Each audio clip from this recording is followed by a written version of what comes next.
Good morning and welcome to Face the Nation. The Senate is in session today, a rare weekend workday for lawmakers, but there is still no deal to reopen the government. We begin this morning with the director of the White House National Economic Council, Kevin Hassett.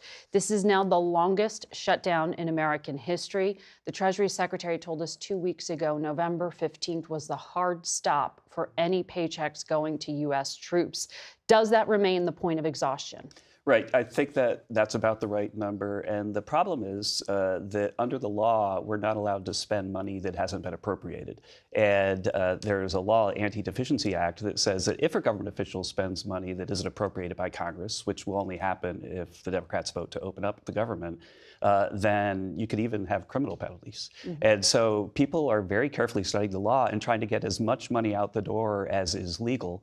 And we're very, glad that we found a way to get a lot of the SNAP money out. But it's really pushing the boundaries of the law, which is why the Supreme Court had to take that ruling from Rhode Island and put it on hold. Until the lower court rules. Until the lower court goes back and comes up with a legal justification for what they said, because there probably isn't one, sadly, which is why we have to get this government open. I mean, the fact is Goldman Sachs, they have a top economic team, and they're estimating that we've already knocked about 1.5% off of GDP. I think that number is probably low if we keep going even a couple more weeks, because there's going to be a massive amount of air disruption, especially around the holidays. And, one of these things, every now and then when we're talking economics, you and I, we talk about seasonal adjustments and things like that. But the fact is that Thanksgiving time is one of the hottest times of the year for the economy. It's, Black Friday and all that kind of stuff. Right. And if people aren't traveling at that moment, then we really could be looking at a negative quarter for the fourth quarter. Which is significantly disruptive to the president's agenda. But to the point you were just making about food stamps, and we saw this Friday, a temporary stay by the Supreme Court that would block full food stamp benefits pending the lower court decision. The administration's argument, as you just referenced there, was that it would be illegal to move around funding and to tap the Section 32 account at the USDA.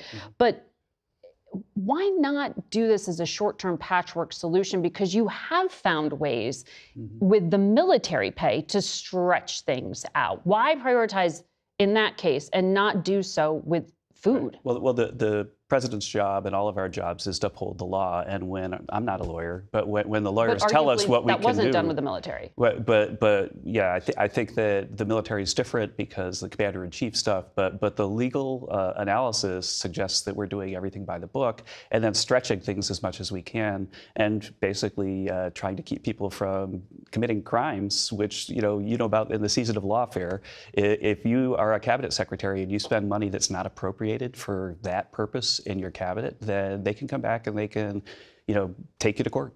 But you're also making a political bet that Democrats aren't going to challenge paying the military. Do you really think Democrats would challenge and take to court paying people for their food stamp benefits? Let's just say that we've seen Democrats. If Congress is going to fund it when the shutdown ends? We've seen Democrats take to court people that on really poor charges. And so I think they're likely to do anything.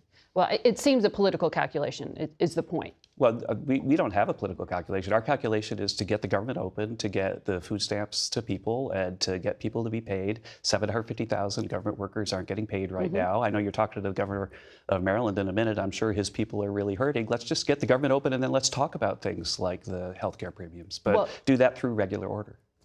So it sounds like you were saying the position is the same: open the government, then we'll talk about health care. But the president, just in the past 36 hours, has put out a number of social media posts.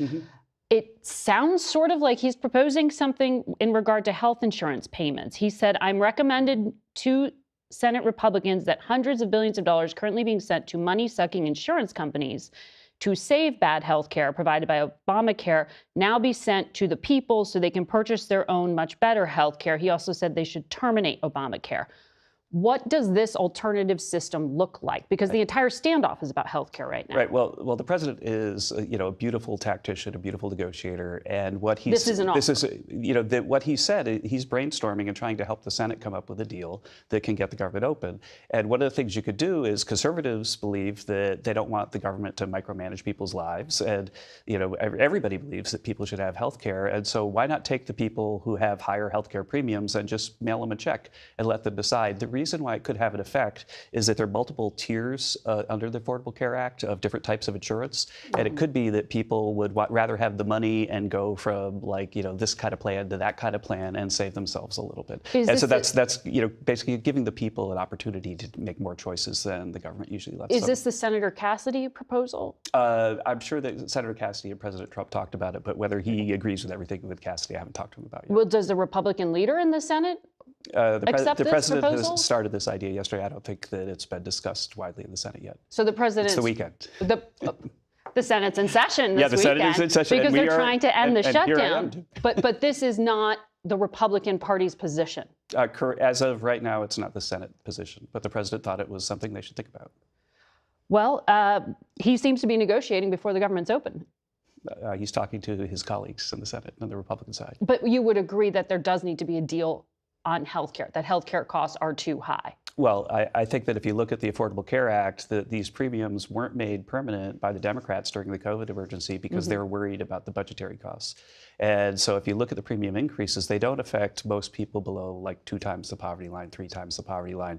But there are a lot of senior citizens that are above like around 4 times the poverty level, which with a husband and wife team would be about 120,000, that are seeing really big premium increases. And I think that everybody's going to want to think about what the next step for that would be, because people are seeing, again, most people aren't seeing much of an increase at all, but the maximum increases you're seeing could be up to about $500 a month for seniors who have really costly plans. The president has also been talking about affordability.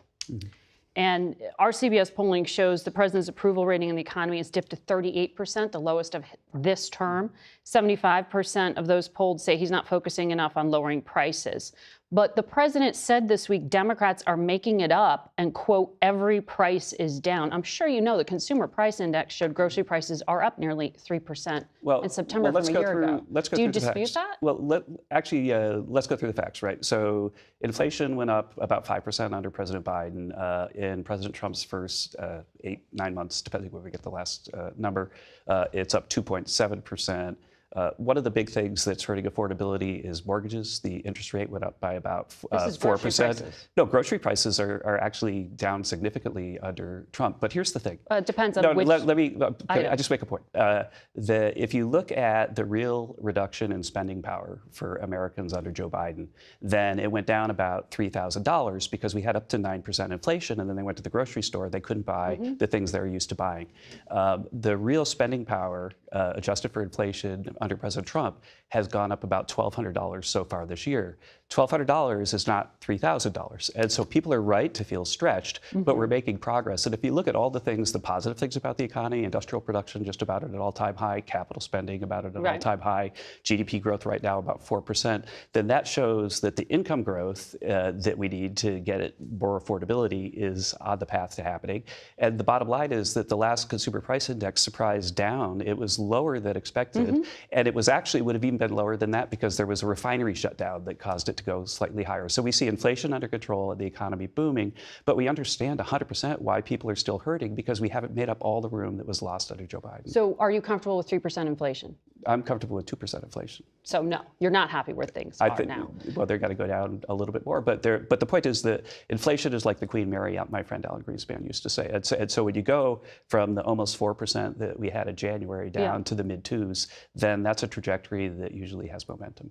So the St. Louis Fed found tariffs account for 0.5 percentage point of the annual inflation rate. How much do you think the tariffs are hiking prices? There's a couple of papers out there that say that prices went up by between 0.2 and 0.5. And the thing to remember, if those papers are true, is that that's a level adjust because the tariff goes in and then the tariff's just there, so it doesn't affect inflation in the future. So it would be a one-time level adjust. Our estimates at CEA are much closer to 0, and it's all based on modeling and assumptions about elasticities and things. But for the most part, the one way you could see it is you could look at the price of imported goods, and the price of imported goods, CEA put a report out, has actually been declining under tariffs because what happens is that the Chinese want to sell us lots of stuff and there's a tariff, and so they cut their prices so that they can still have a larger market share in the U.S. Kevin Hassett, always good to have you here in person.